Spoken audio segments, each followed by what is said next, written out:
Praise the Lord. இன்றைக்கான வசனம், "அக்கிரம விஷயங்கள் என்மேல் மிஞ்சி வல்லமை கொண்டது. தேவரீரோ எங்கள் மீறுதல்களை நிவர்த்தியாக்குகிறீர்." நம்முடைய மீறுதல்கள நிவர்த்தியாக்குகிறவர் இயேசு கிறிஸ்து தான்.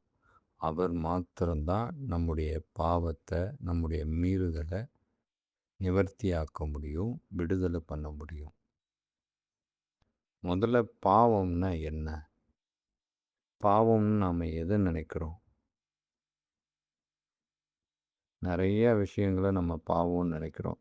ஆனா, ஒரு சில விஷயங்கள நாம அத பாவம்னே நெனைக்கிறது கிடையாது. ஜஸ்ட் லைக் தட்ன்னு சொல்லிட்டு அப்படியே கடந்து போயிட்டுருக்குறோம். நான் வேதத்திலேருந்தே ஒரு உதாரணத்த உங்களுக்கு காண்பிக்கிறேன். தாவீதோட வாழ்க்கையில் நடந்த காரியம். தாவீது வீட்ல பல பிரச்சனைகள் எழும்புச்சு. காரணம் என்னன்னு நெனைக்கிறீங்க?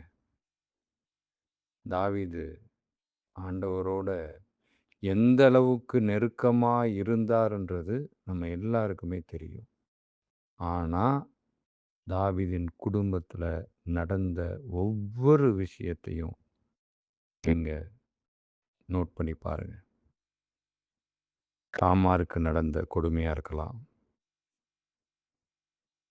அம்னோன் ராஜாவாய் எழும்பினதா இருக்கலாம்.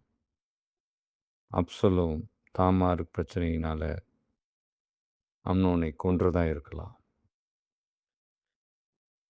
அப்சலோம் தன் தகப்பனுக்கு எதிராக எதிர்த்து தன் தகப்பனையே கொலை செய்து அந்த ராஜாங்கத்தை கட்டிக்கொள்ள நினைத்தது. அடுத்தபடியாக தகப்பனுடைய மறுமனையாட்டிகளோட பாவத்தை செய்தது. இப்படி பல விஷயங்கள அடுக்கிக் கொண்டே போகலாம். என்ன காரணமா இருக்கும்னு நினைக்கிறீங்க? எந்த அளவுக்கு தாவீது தேவனிடத்துல நெருங்கினாரோ, அந்த அளவுக்கு தன் குடும்பத்த நெருங்குறதற்கு அவர் வழி நடத்தல. அத அவங்களுக்குள்ள கொண்டு செல்லல. கொண்டு சென்றிருந்தா, இப்படி ஒரு தவறு நடந்திருக்குமா? இப்படி ஒரு இழப்பு உண்டாயிருக்குமா? இன்னைக்கு இதத்தான் நெறைய பேர் நாமளும் செய்து கொண்டிருக்கிறோம். நாம ஆவிக்குரியவங்க, நாம ஆவியில பலப்பட்டவங்க, இயேசுவில பலப்பட்டவங்க, எல்லாம் ஓகே தான். நம்முடைய பிள்ளைகள் இன்னைக்கு எப்படி இருக்கிறாங்க? நம்முடைய சந்ததி எப்படி இருக்கு? நம்முடைய பேர பிள்ளை எப்படி இருக்கு? அதில கவனம் செலுத்துறோமா? அது பாவம்னு நமக்கு தெரியுதா? அது நமக்கு பாவமே இல்லன்னு நெனச்சிட்டுருக்கோம். இதுதான். இது நம்மை மீறின காரியம். செல்லம் கொடுக்க வேண்டியதா, அன்பு அன்பு செய்ய வேண்டியது தான். எல்லாம் ஓகே தான். ஆனாலும், சரியான வழிய முதல்ல தரிசனத்த அவங்களுக்குள்ள புகுத்தணும். அவங்களுக்குள்ள கொண்டு செல்லணும். அதற்கு நாம என்ன செஞ்சுட்ருக்கோம்? இன்னைக்கு எத்தனை பெற்றோர்கள் வேத வசனத்த வாசிக்கணும்னு சொல்றோம். எத்தனை பெற்றோர்கள் ஜெபிக்கணும்னு சொல்றோம். எத்தனை பெற்றோர்கள் ஆலயத்துக்கு வரணும்னு சொல்றோம். அதெல்லாம் நமக்கு பெருசா தெரியாது. ஏன்? ஆலயத்துக்கு வர்றத விட டியூஷன் போறது அவ்வளோ முக்கியமா இருக்கு. படிப்பு அவ்வளோ முக்கியமா இருக்கு. கடவுள விட படிப்பு அவ்வளோ முக்கியமா இருக்கு. இது பாவமா? அப்படின்னு கேட்பீங்க. இது மிகப்பெரிய பாவம். கடவுளுக்கு மேலாக படிப்ப கொண்டு போய் நிறுத்துறீங்க. படிச்சுட்டா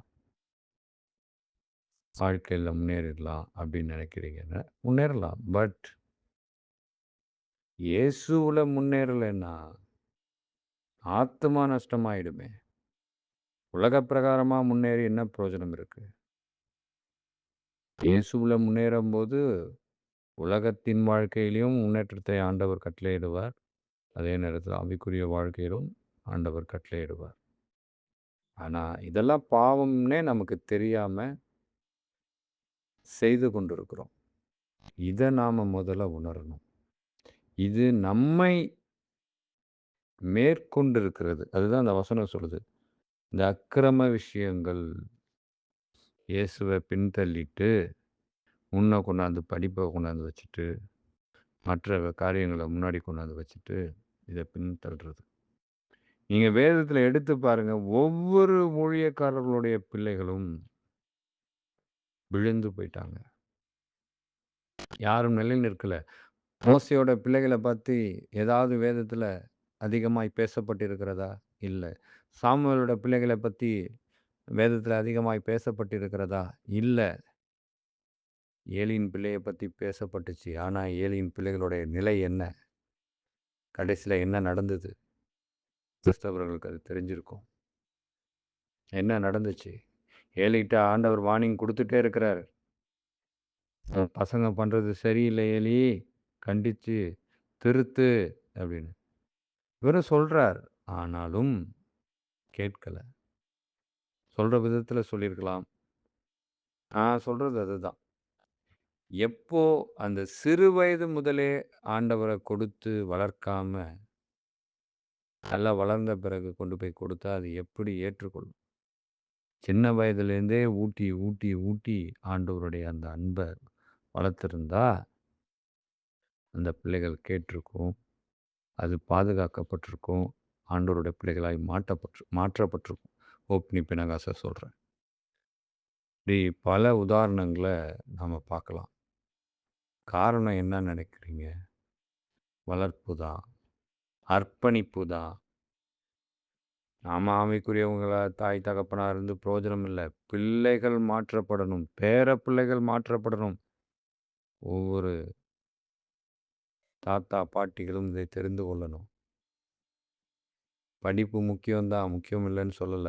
ஆனா அதற்கு மேல முக்கியமானது இயேசு. நம்முடைய தெய்வம். அவர்தான் முதல்ல. அதுக்கு அடுத்து தான் படிப்பெல்லாம். படிப்ப கொண்டாந்து முதல்ல வச்சுட்டு இயேசுவ பின்னாடி தள்ளிட்டு போனா, அது நல்லா இருக்கும்னு நினைக்கிறீங்க. அது ஒரு நாளும் நல்லா இருக்காது. ஆனா இது பாவம்னு தெரியாமலே நாம பாவம் செய்துட்ருக்கோம். இது சிவப்பு நிறத்துல, மஞ்சள் நிறத்துல அப்படியே இந்த பாவ கறைகள் சூழ்ந்திருக்கிறது. ஆனா இந்த கறைகள் நம்மை விட்டு நீங்கணும்னா, நாம வேற எங்கேயும் போ வேண்டாம். ஏசப்பாவுடைய சமூகத்துக்கு போனா போதும். அததான் இங்க சங்கீதக்காரன் சொல்றாரு. நான் என் அக்கிரமத்தை மறைக்காமல், என் பாவத்தை உமக்கு அறிவித்தேன். என் மீறுதல்களை கர்த்தருக்கு அறிக்கையிடுவேன் என்றேன். தேவரீர் என் பாவத்தின் தோஷத்தை மன்னித்தீர். சங்கீதக்காரன் அதான் சொல்றார். நான் மறைக்கல. எல்லாத்தையும் உங்கள்ட்ட சரண்டர் பண்றேன். நான் பாவம் செய்துட்டேன். என்னை இதுலேருந்து விடுதலை செய்யுங்க ஆண்டவரே அப்படின்னு. அப்போ நாம இன்னைக்கு கேட்டபடி இந்த மாதிரி பாவங்கள் நெறைய பாவங்கள் இருக்கு. ஆனா, இதெல்லாம் பாவம் அப்டின்னே நாம தெரியாமலே பாவம் செய்து கொண்டிருக்கிறோம். இதுவும் மிகப்பெரிய பாவம் தான். கடவுள பின்தள்ளிட்டு முன்னாடி கொண்டு வந்து எதை கொண்டு வந்து வைத்தாலும் அதுவும் பாவம் தான். மெயினா பெற்றோர்களோ, தாத்தா, பாட்டியோ யாரா இருந்தாலும் சரி, பிள்ளை வளர்ப்பு மிக கவனம், மிக கவனம். கர்ச்சிக்கிற சிங்கம் போல சாத்தான் சுத்தி வலம் வந்து கொண்டிருக்கிறான். பலவித காரியங்கள கொண்டு வந்து. சுத்தி எங்க பார்த்தாலும் பார்வைக்கு இன்பமானது இருக்கு. அதனால ரொம்ப கவனமா ஆண்டவருக்குள்ள, அந்த தரிசனத்துக்குள்ள நாம பிள்ளைகள நடத்தணும். நாம ஆண்டவரிடத்துல ஒப்பு கொடுப்போம். ஆண்டவரே, அறிந்தோ அறியாமலோ நாங்க இந்த பாவத்த செய்துட்டோம். நாங்க பாவம் செஞ்சிருக்கிறோம். ஒத்துக்கிறோம். உமது கரத்துல உமது பாதப்படியில அர்ப்பணிக்கிறோம்ப்பா. எங்கள விடுதலை செய்யுங்க. அவர் மாத்திரம் தான் நம்மள விடுதலை செய்ய முடியும். வேற யாராலயும் நம்மள பாவத்திலருந்து விடுதலை செய்யவே முடியாது. ஆனா அவர் கரத்துல நாம ஒப்பு கொடுப்போம். அவர் கண்டிப்பா நம்மை பாவத்திலிருந்து விடுதலை செய்வார். ஆனா அதே நேரத்துல நாம் ஒரு தீர்மானத்தை எடுப்போம். நம் பிள்ளைகள இயேசுவுக்குள்ள வளர்ப்போம். காதுள்ளவர்கள் கேட்க கடவர்கள். ஆமென்.